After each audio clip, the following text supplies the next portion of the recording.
Rajesh Yadav AB news आपका स्वागत करता है। चलिए नजर डालते हैं आज की ताजा खबरों की तरफ। इसमें हमारे साथ जुड़ चुके हैं भदोही जनपद के विधानसभा औराई के भावी विधायक प्रत्याशी समाजवादी पार्टी से लगभग काफी दिन से जो है पूरे क्षेत्र में चर्चा का विषय बना हुआ है, जो कि युवाओं के दिलों में इस समय राज कर रहे हैं। अपने कार्यशैली से बात करना चाहेंगे। आपकी पारिवारिक पृष्ठभूमि क्या है जो कि आप इस तरीके से समाज सेवा में लगे हुए हैं? मेरा नाम वीरेंद्र कुमार सरोज है। मैं ग्राम सभा मनापुर सुरियावा भदोही ज़िले का निवासी हूँ। मैंने अपनी एजुकेशन प्राइमरी स्कूल से की है और वहाँ हमारे एक टीचर थे, गौतम जी थे, जो कि बहुत ही अच्छे टीचर हैं। आज भी हम उनका आशीर्वाद लेते रहते हैं। और इसके बाद हमने वहाँ से अपना प्राइमरी एजुकेशन कंप्लीट करने के बाद मैंने IIT जैसे उच्च संस्थान से अपनी डिग्री प्राप्त की।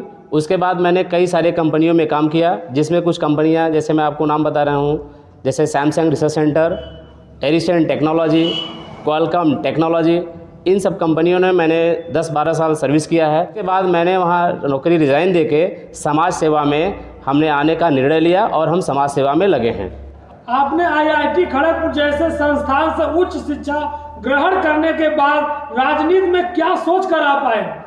देखिए, इस समय राजनीतिक स्थिति ये है कि हमारे प्रदेश में समरसता एकदम ख़त्म हो चुकी है, लोकतंत्र ख़त्म हो चुका है, संविधान एकदम ख़त्म होने के कगार पे है।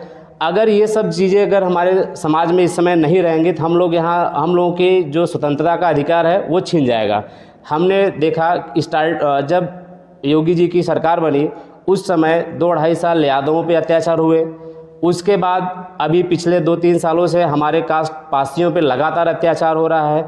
उसके बाद कुछ सवर्णों में भी अत्याचार बढ़ता जा रहा है। तो सरकार जो है वो समरसता की भावना से नहीं चल रही है। ये सब चीज़ें हमको आहत की और हमने ये सोचा कि नहीं, हम समाज सेवा करेंगे और इन लोगों की आवाज़ उठाएंगे और इन लोगों को इनका हक दिलाएंगे। आपने सपा पार्टी को ही क्यों चुना? कोई खास वजह समाजवादी पार्टी को आपको दिखी जो है?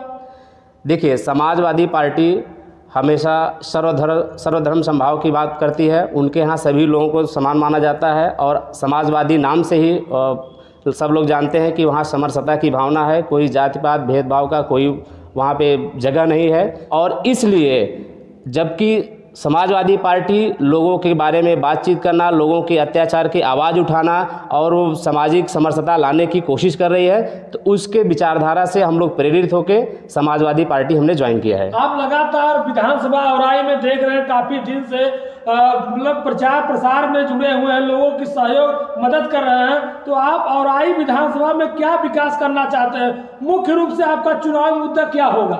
देखिए, हम औराई विधानसभा जो कि यहाँ के जनता के हिसाब से उनका विकास होना चाहिए। बेसिकली हम लोग 5S हमारा एक मॉडल है, हम उस पर काम करना चाहते हैं।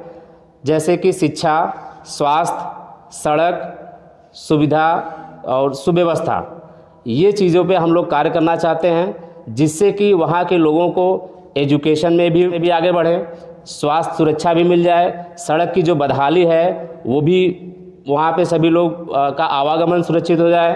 तो इस तरह से हम लोग 5S पे काम करना चाहते हैं और हम उम्मीद करते हैं कि पार्टी की जो रणनीति होगी वो अपनी रणनीति होगी, हम उसको भी फॉलो करेंगे। हम अपने ये 5S का मुद्दा भी साथ में लेके चलेंगे। समाजवादी पार्टी को आप किसी और सरकार से बेहतर कैसे मानते हैं? समाजवादी पार्टी जब सरकार में थी, इन्होंने इतने अच्छे कार्य किए, जैसे कि आप देख सकते हैं, इन्होंने कन्या विद्याधन योजना, लैपटॉप वितरण, विधवा पेंशन, लोहिया पेंशन, लोहिया आवास और बच्चों के एजुकेशन की बढ़ावा, यहाँ तक कि एम्बुलेंस।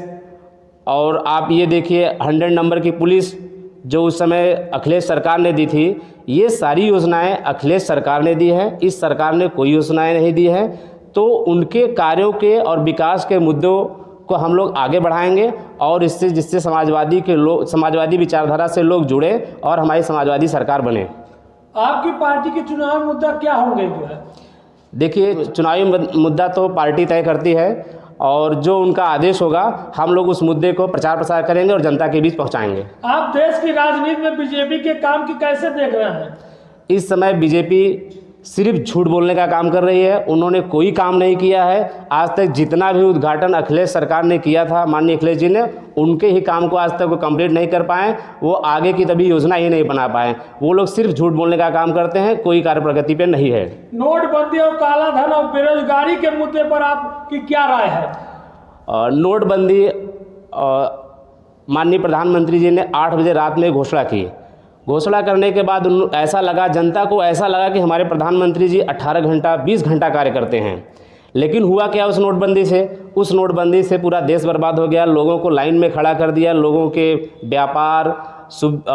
व्यापार बिजनेस सब बुरी तरह नष्ट हो गया। लोग जैसे कि हमारे यहाँ लघु उद्योग, सूक्ष्म उद्योग, SME व्यवस्था है, उसके बुरी तरह उसकी कमर टूट गई नोटबंदी से, जिससे कि लोग लाइन में भी लगे। उसमें कई सारे लोग उसमें मर भी गए लाइन में लगते हुए। करीब अराउंड आंकड़ा इसका 90 लोगों का आंकड़ा ऑलरेडी कोर्ट में पड़ा हुआ है। रही बात रोज़गार की, मोदी जी ने कहा हम 2 करोड़ रोज़गार प्रति ईयर देंगे, लेकिन उन्होंने सिर्फ चुनावी मुद्दे और झूठी बातें लोगों से की। आज तक कोई रोज़गार नहीं मिला लोगों को।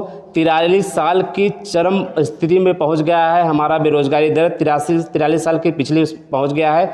तो हमारे यहाँ की बेरोज़गारी दर की स्थिति बहुत ही ख़राब है। हमारे यहाँ GDP जो है -23% में आ गई थी।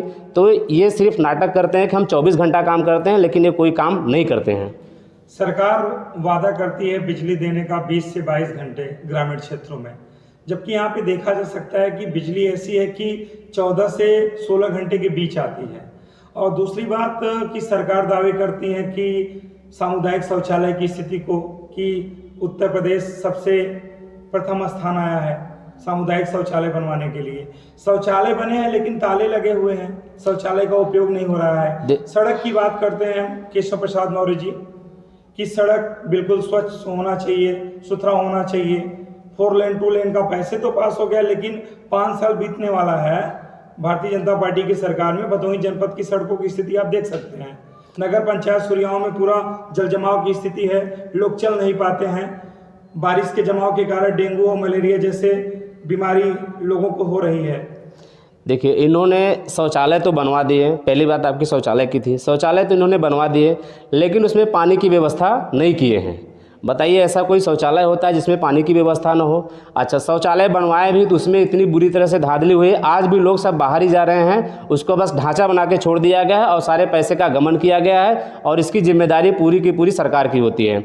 रही बात आप जो गंदगी और नाले के पानी की बात कर रहे हैं, सरकार कहती है कि हमने रोड बनवा दिए, हमने नाले बनवा दिए, लेकिन वो ज़मीनी स्तर पर देखिएगा आज भी लोगों को, हमारे भदोही डिस्ट्रिक्ट में देखिए, लोगों को डेंगू, फीवर, मलेरिया इतनी तेज़ी से बढ़ रहा है, जिसकी कि जो ये सभी सरकार की